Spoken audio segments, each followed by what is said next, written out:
So what would be different on the first day of Jefferson as opposed to where we are now in the state of California? On the first day of the state of Jefferson would be a fantastic day. First of all, we would have created the first Article 4 state split in 150 years.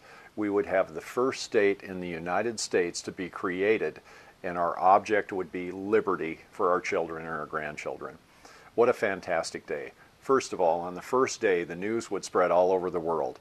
Tourists from Europe and Asia would flock to see the first liberty-minded state in 150 years. We would be electing our governor.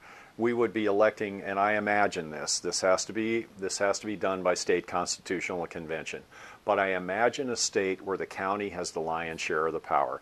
I imagine a state where you decide how your children are to be educated, not someone 2,000 miles away. I imagine a state that has a part-time legislature. I imagine a state where by constitution each legislator is limited to one bill a year, not the 800 bills a year that California passes, most of which are designed to make your life more expensive and more difficult, none of which help you. I imagine a state where we have a limited government. We don't need 570 state agencies for a small rural state. I imagine a state where the government works from the bottom up, where you can look your legislator in the eye. We are going to have a state where each 20 or 30,000 people has a state representative, not the 500,000 or million people that California has.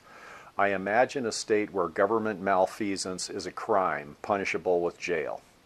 I imagine a state where legislators go and work for a couple of months a year and then they go home to regular jobs where they have to live within the regulations that they pass for you.